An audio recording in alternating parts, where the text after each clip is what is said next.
I wish that our women were like the women of another particular denomination. And he said, because they braid their hair and they wear it across their head from one ear to the other ear. And he said, I wish you go down the street and you could look at a woman and tell her not whether or not she's a Christian. Now, when the time comes that you can tell a woman whose hair is braided from one ear to the other is a Christian, and one whose hair is not so braided is not a Christian, you're right back into this groove where these Pharisees were, to which Jesus made such strong objections.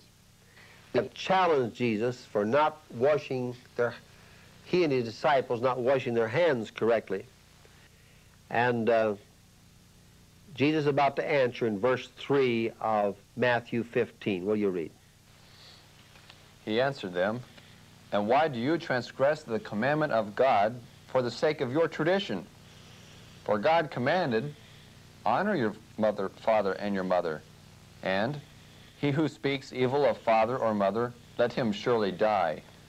But you say, if anyone tells his father or his mother, what you would have gained from me is given to God, he need not honor his father. So for the sake of your tradition, you have made void the law of God." The word here is the word Corban, C-O-R-B-A-N. Now, this would be very much today as if we were to set up a non-profit corporation. That is, it's possible under United States law to take some of your property, or for that matter, all of this property, and to put it into a non-profit corporation, to make yourself the administrator of it for life, and at your death, the property will pass to a college, to a church, or to some other object of your charity or philanthropic contribution. But once that you have made this particular dedication of this property, it is not yours to take back nor yours to sell. You've lost control of it by putting it into this non-profit corporation. Similarly, a person who had given all of his property to God, he still had the property, he still had control of it for the use of it, but the property had been dedicated to God. It was called Corban. And when these people found fault with Jesus for not washing his hands in the particular prescribed way that they interpreted their regulations, Jesus came back and showed how that some of these interpretations actually violated more basic principles, which should have had the right of way. And he quotes from the Ten Commandments, the very basic foundation of all of their legalism. And one of the major commandments is, thou shalt honor thy father and thy mother. Now, if a man had given his property to God, retained possession of it for a lifetime, but had dedicated to God, and it was Corban, it was then possible for him, in a sense, to say to his parents, well, Dad, I would like to help you, but you know, very piously, you know, I can't give it to you because I have already given it to God. And under this false pious front, he is able to avoid his obligation to his parents according to the Mosaic law. And Jesus is very, very rough with them. He said, you hypocrites, Isaiah prophesied properly of you. This people honors me with their lips, but their heart is far from me. In vain do they go to the church or synagogue and worship me, because they teach as if they were binding doctrines, what are really not God-given doctrines, but the precepts of men. And since our last tape, I told a word about an experience back in my own boyhood, or before my time, in which in that denomination there was a rule that a man could wear a beard. He could wear a beard with a mustache, but he could not wear a mustache without a beard. And a man in my home community who would have been a member of my father's church if he had not been kicked out earlier, had been put out for wearing a mustache. Now, knowing the man and going to school with his children, I'm sure he was guilty of worldliness. That is, he had had a handlebar mustache, with waxed ends, of which he was very, very proud. And I'm sure that he was guilty of pride, and I'm sure he was guilty of worldliness as far as that's concerned.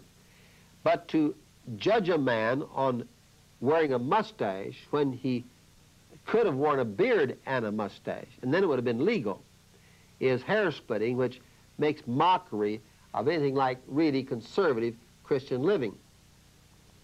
While we're on that, maybe I would not be amiss to give my own rule on this.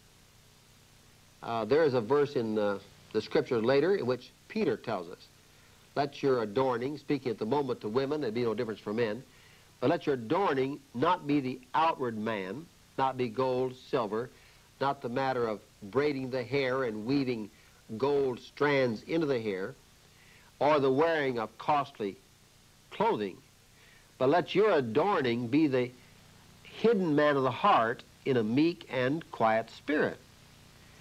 Now, to leave off the pearls, and leave off the gold, and leave off the silver, and leave off the fancily braided hair, and to leave off the expensive clothing, and yet to have an abrasive spirit and a sharp tongue, misses Peter's meaning entirely.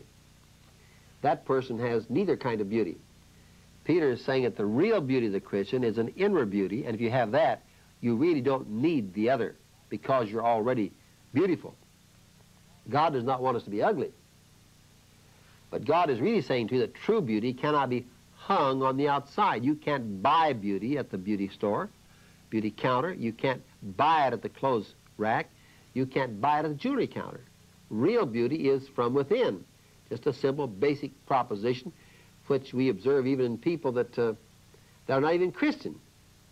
That there are people who really are quite beautiful people because they're unselfish and sweet in spirit.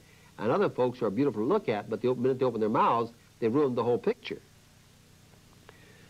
Then we come to a still more basic principle where you read verse 10 through 12. And he called the people to him and said to him, hear and understand, not what goes into the mouth defiles a man, but what comes out of the mouth, this defiles a man. Then the disciples came and said to him, do you know that the Pharisees were offended when they heard this saying? Now, the matter of this Christian adornment, just one more word on that. The best dressed Christian is the one whose clothing is not remembered tomorrow. He is neither so overdressed that you remember that, nor so poorly dressed that you remember that. The genuine Christian is the man whose spirit you remember, and you forget what he wore. And then he goes to a similar principle, and I'll be honest with you, I do not like the use of tobacco. I do not like the use of alcoholic beverages. I do not like the use of drugs. But there are things which are more defiling than that. A filthy mind, a filthy mouth. Pornography is more defiling than any of these. This is what Jesus says. It's not what goes into the man that is so basically defiling, because after all that goes through your system, it becomes a part of the bodily wastes, and it's gone. It's what comes out of the man. It's the plotting of the killing of somebody. It's the plotting of murdering somebody. It's the plotting of selling phony stock or a crooked real estate deal. It's a matter of profanity. It's a matter of lust. It's a matter of a dirty story. It's a matter of profanity and vulgarity. These are the things that defile a man. And the disciples have said, you've offended the Pharisees because they go by these outward rules. Now, the fact of the matter is that of these various parties among the Jews, there's a great deal more in common between Jesus and the Pharisees than most of the rest. The Sadducees did not believe in the resurrection, did not believe in miracles, did not believe in angels. And Jesus believed in all three. The Herodians believed that since you can't lick them, join them. And they went along with them. And they were the publicans and so on who collected taxes. Jesus did not belong to any of these.